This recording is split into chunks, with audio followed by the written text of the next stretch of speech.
दोस्तों स्वागत करती हूँ आपका आपके अपने यूट्यूब चैनल रामनीर क्लासेस में। क्लास 9th की मैथ्स की वर्कशीट आज की हम सॉल्व करेंगे। देखिए दिनांक लिखी है 16 दिसंबर।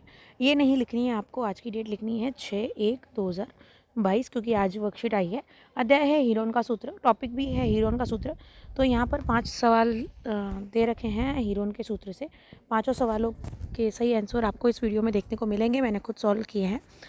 तो प्लीज़ वीडियो को पूरा देखें, लाइक करें और दोस्तों के साथ शेयर करें। चैनल पे आप नए हैं तो चैनल को सब्सक्राइब करें और बेल आइकन को प्रेस करें जिससे नेक्स्ट वीडियो की नोटिफिकेशन आपको मिल सके।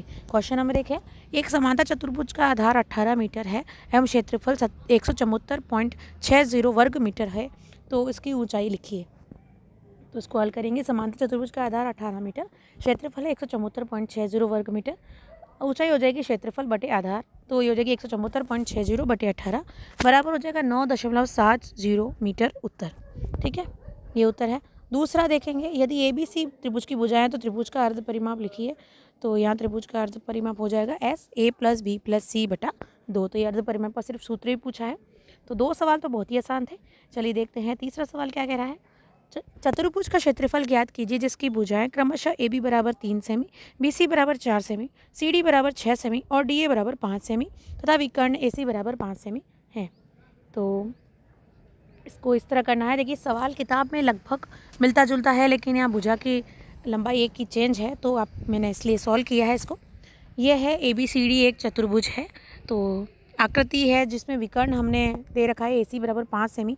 तो ये इस प्रकार ये 2 त्रिभुजों में विभक्त हो जाती है, त्रिभुज ABC तथा ACD। तो यहाँ लिखना ये आकृति 2 त्रिभुजों ABC और ACD में विभक्त है। तो त्रिभुज ABC का क्षेत्रफल के लिए अर्ध परिमाप, पहले आपको ऐसा चित्र बनाना है, ध्यान से देखिए, चित्र बना लीजिए फिर आगे बढ़ते हैं। ABC का अर्ध परिमाप निकालना है। S बराबर 3 + 4 + 5 बटा 2, तो ये होगा 12 बटा 2 बराबर 6 सेमी। तो यहाँ पर ABC यानी कि A, B और C इसका हम निकाल रहे हैं, तो 3, 4 और 5 करना है। तो ये होगा 6 सेमी अर्ध परिमाप हो जाएगा। क्षेत्रफल हो जाएगा हीरोन का सूत्र से √S, S - A, S - B, S - C। तो ये होगा √6, 6 - 3, 6 - 4, 6 - 5, √6 × 3 × 2 × 1, तो ये होगा 2 × 3 बराबर 6 वर्ग सेमी या सेमी स्क्वायर। अब ACD के लिए निकालेंगे, यानी जो दूसरा यहाँ पर आपको दे रखा है ये वाला, तो ये होगा 5, 5 और 6, 3 भुजाएं हैं। तो ACD के लिए अर्ध परिमाप S बराबर 5 + 6 + 5 बटा 2 यानी 16 बटा 2 बराबर 8 सेमी। क्षेत्रफल हो जाएगा √S, S - A, S - B, S - C। तो ये हो जाएगा √8, 8 - 5, 8 - 6, 8 - 5, √8 × 3 × 2 × 3, तो ये होगा √4 × 2 × 3 × 2 × 3। तो ये हो जाएगा 2 × 2 × 3 यानी 12 वर्ग सेमी। अब ये हमने दोनों त्रिभुजों के क्षेत्रफल निकाल दिए। अब चतुर्भुज का क्षेत्रफल निकालना है, तो दोनों को जोड़ना है, यानी त्रिभुज ABC का क्षेत्रफल प्लस त्रिभुज ACD का क्षेत्रफल। ये हो जाएगा 6 वर्ग सेमी प्लस 12 वर्ग सेमी बराबर 18 वर्ग सेमी। ये आपका उत्तर आ जाएगा 18 वर्ग सेमी। 3 सवाल हमने कर लिए हैं। चौथा सवाल देखते हैं। एक चतुर्भुज का क्षेत्रफल ज्ञात कीजिए जिसकी भुजाएं क्रमशः 9 सेमी, 40 सेमी, 28 सेमी और 15 सेमी है एवं प्रथम 2 भुजाओं के मध्य समकोण है। तो इसको भी मैंने हल किया है, बहुत ही आसान सवाल है। देखिए इस तरह आपको चित्र बनाना है, एक त्रिभुज बनाना है ABCD और इसका एक विकर्ण खींचना है आपको AC, जिसकी हमें लंबाई ज्ञात करनी है। तो बीच में समकोण दिया है, यानी ये पाइथागोरस प्रमेय से हम AC की लंबाई ज्ञात कर लेंगे। तो AB बराबर 9 सेमी, BC बराबर 40 सेमी, कोण भी समकोण है, तो AC बराबर √9² + 40² यानी कर्ण का वर्ग बराबर आधार का वर्ग प्लस लंब का वर्ग। तो 9² + 40² कर देंगे तो ये 81 + 1600 का वर्ग हो जाए, वर्गमूल निकालना है। तो √1681 सेमी, ये हो जाएगा 41 सेंटीमीटर। ठीक है, 41 सेंटीमीटर हमारी भुजा आ जाएगी AC। तो यहाँ पर इसको लिख सकते हैं 41 सेंटीमीटर।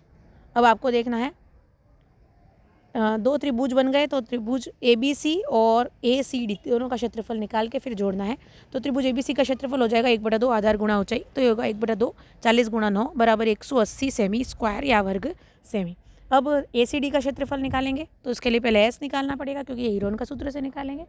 तो S हो जाएगा 41 + 15 + 28 बटा 2, तो ये होगा 42 सेंटीमीटर। अब ACD का क्षेत्रफल हो जाएगा √S, S - A, S - B, S - C। जो होगा √42, 42 - 41, 42 - 15 और 42 - 28 सेमी स्क्वायर। तो होगा √42 × 1 × 27 × 14, तो होगा 126 सेमी स्क्वायर। तो आप देखिए यहाँ पर 80 सेंटीमीटर स्क्वायर, तो आ गया ABC का क्षेत्रफल, और ACD का क्षेत्रफल आ गया 126 सेमी स्क्वायर।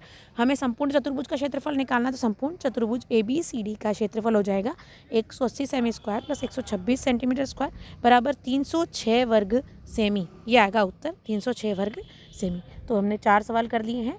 5वां सवाल देखेंगे। सानिया के पास एक खेत है जो एक समचतुर्भुज के आकार का है। वह अपनी एक पुत्री और एक पुत्र से चाहती थी कि वे इस खेत पर काम करके अलग अलग फसलों का उत्पादन करें। उसने इस खेत को 2 बराबर भागों में विभाजित कर दिया। यदि इस खेत का परिमाप 400 मीटर है और एक विकर्ण 160 मीटर है तो प्रत्येक को खेती के लिए कितना क्षेत्रफल प्राप्त होगा। तो यहाँ पर ये सवाल देखिए, यह सवाल आपकी किताब में भी दे रखा था। तो इसको इस तरह हल करना है हमको।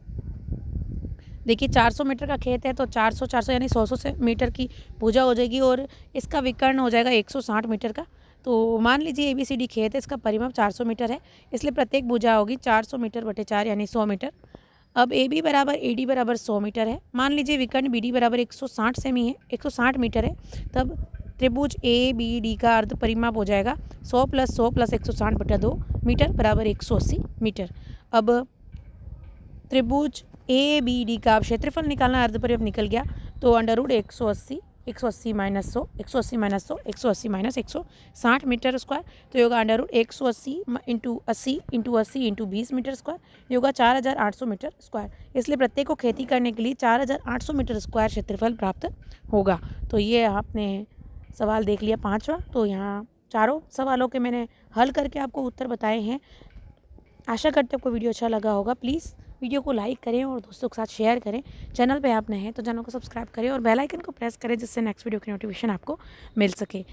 तो रोज़ के ये सवाल जो मैं आपके लिए लेके आती हूँ हीरोन के सूत्र से, अभी आपकी जो वर्कशीट आ रही है वो हीरोन के सूत्र से आ रही है। तो बहुत ही अच्छे सवाल हैं, परीक्षा के दृष्टि से बहुत ही उपयोगी है। तो प्लीज़ इसका अभ्यास करें और अपनी नोटबुक में भी इनको हल करने का पूर्ण प्रयास करें। जल्द मिलेंगे अगली वर्कशीट के साथ। धन्यवाद।